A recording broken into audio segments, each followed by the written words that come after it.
Good evening, ladies and gentlemen. I am from Coimbatore, and I'll be talking to you about low-cost prototyping and industrial applications.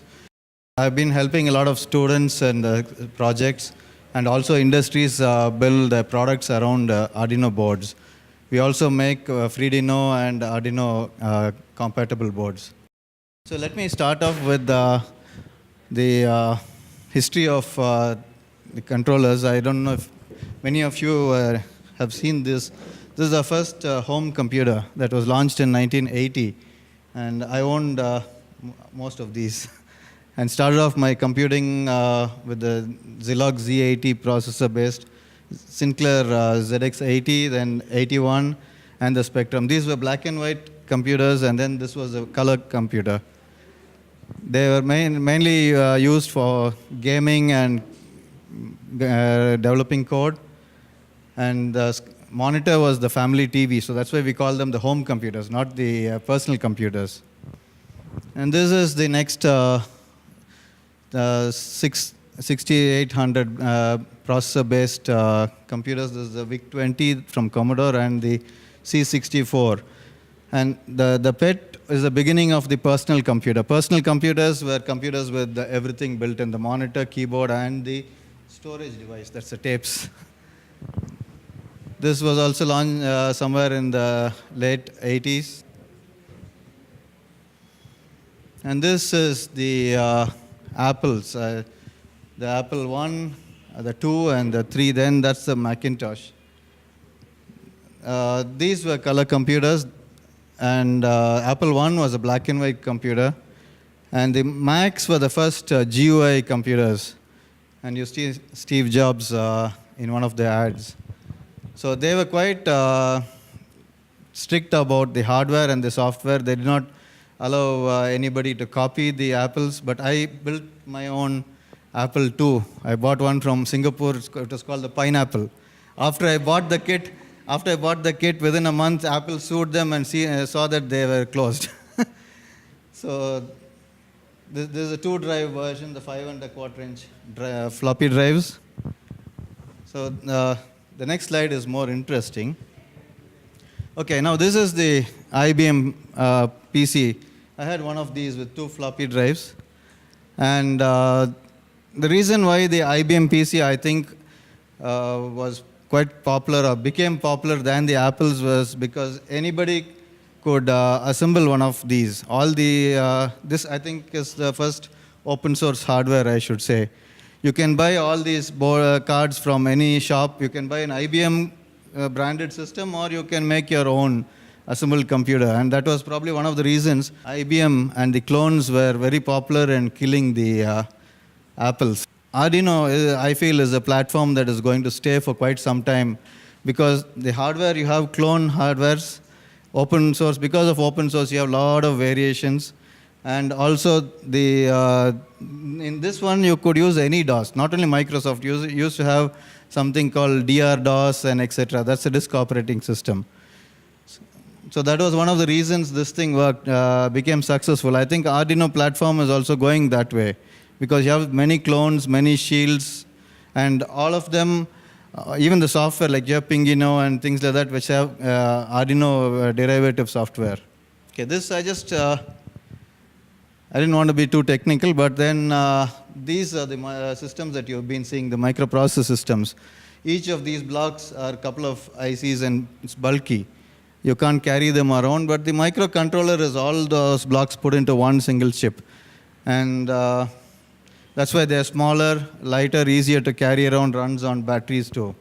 Because some of you all might be wondering, those are computers, what are these? These are controllers, what we're using now, Arduino. I'll go into that history.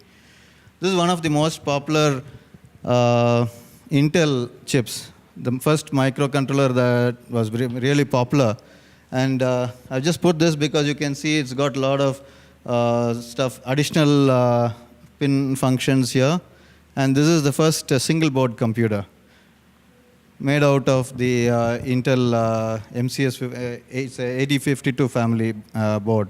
And this was the first PIC programmer in 1996. We were selling these in India. And this is the EEPROM chip. You don't see them nowadays because we're all gone to E-square PROM and stuff like that. And today, what you're doing is programming using the PICIT 3 for microchip. This is also quite popular IC. And the next is Atmel also, Atmel ICs. Okay, now coming to Arduino, we have a wide range of boards from Arduino itself. You're looking at the original Arduino because many of the projects I've started in this or this one. This I use for student projects because very frequently they burn this chip by a static discharge. This is what I use mainly for industries because it's much more robust, micro USB based. And whenever I run out of horsepower, then I move to this one. So, or the Mega, because the software is the same software written for this, easily you can adapt for those. Arduino themselves, they have a wide range of boards which you can choose depending on your applications. So your choices, the ready-made choices there. You don't need to build a circuit, assemble a circuit, debug a circuit. It's already there and you just need to buy what you want. And this is the IDE for people who are not seen this or people who don't do software, Arduino software. It's quite simple text. It's not as complicated as a assembler or the C which you use for the PIC or the Intel ICs. Okay, these are the shields. This is again the Arduino, what you have is available directly from Arduino, and you have a wide range of applications using these shields.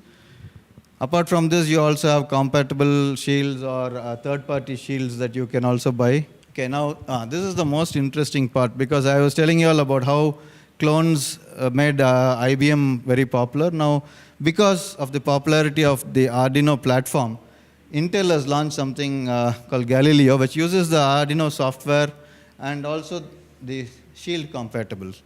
You can plug in any of the shields that you already have. This is the TI Energia, then the Sakura Renesas based, and that's a Netino, and then the Parallax propeller chip, and this is the microchips PICIT.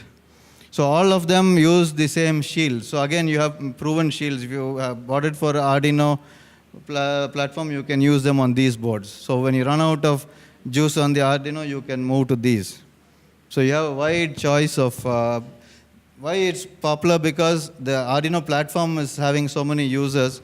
Now these guys figured out only way they can sell their chips is only by going in for Arduino compatible platform. Okay, this is something I normally keep talking to the industry people.